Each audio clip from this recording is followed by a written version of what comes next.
How stuff. do you, you talk about investing into the athletes, and you know the athletes real well, and you celebrate when they do well, and you feel bad when they have a tough day. With the distance runner, what do you see now with how long is a elite distance runner's career? How do we put that in perspective? Do you think it's 5 to 7 years, 5 to 12 years? It depends on the athlete.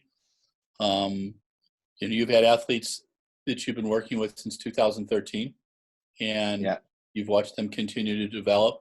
I recall what Carlos Lopes from Portugal winning his Olympic medal at 37, in his second marathon.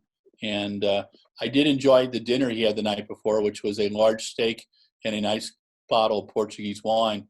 Wasn't carbo loading, Danny, but everybody has their thing, right? Right.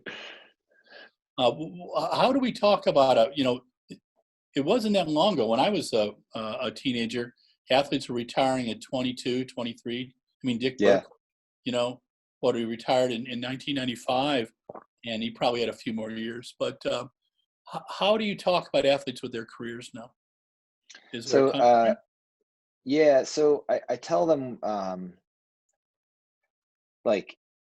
this has changed, over the course of me having this job. I tell them that I try to remind them that there's a shelf life to this. And so, you and I can do the jobs that we have now for a bit longer. Right. And so, but they have a shelf life because they need their bodies, and their bodies change as they age. And that's obvious, but reminding somebody that's invincible at 22 about that is tough. And so I try to always have that there with them. And it's one of our maxims is gratitude. And within gratitude, there's this understanding that you've been given this talent, it's a blessing, and you've been given an opportunity to see how far you can push it. Mm-hmm. And, so we have these little things that I do within the team that try to remind them of that. And I think that with where we're at now, my stance as the coach of this team is trying to have a long view with this here, because I think that we have the backing of Brooks. And so I tell them that my goal is for me to coach you until you want to retire. And so built into that is a lot of assumptions. One is they got to be running well enough for Brooks to say, hey, we're going to give you another contract offer. That's number one.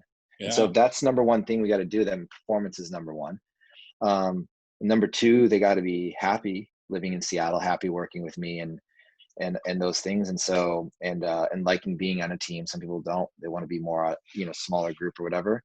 And so, and then you got to sign with a company that's really healthy. And so, and then you got to stay healthy. All these things got to happen. And so that's the goal, is because I think that, back then what you're talking, they didn't have this infrastructure we have from a company. So you have one bad year and you're probably done. Brandon Kidder in 2018 was hurt. Mm-hmm. And Brandon Kidder was just turned 24. Brandon Kidder 20 years ago was probably done at 24. He wasn't, what's he going to do? Work full time another year?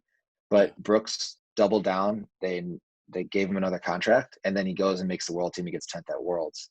Yeah. And so, we have there's a gratitude in that, because that wasn't always there, to your point, 20 years ago. And so, or 30 years ago, these guys, the team, the Beasts have a job. This is their job. So they're lucky enough with that. And then I think, I think it's more, you laid out a couple numbers. I think it's more the 7 to 12 year. I think that's kind of the window I'd like to keep them here. Sure. And I'd like them to go out on their own terms. Nick Simmons, he retired at 33. Garrett's 34, 35, Katie's 32, so these people, I want them to go out when they're done. And, I think that, if they can do it right, and they're in a good program where we have a health first, it's not win at all cost here. And so we're health first. And so that's going to push them to the max, but they should be able to be in their early 30s and still have some of their best performances, be able to have it at that time. And so it's having that plan from the get-go, and then reminding them of that when they sign as rookies. We just signed Nia. And so I'm starting to teach her that now. You hopefully are in this game for, she turns 22, I think, this week. I mean, she's very young.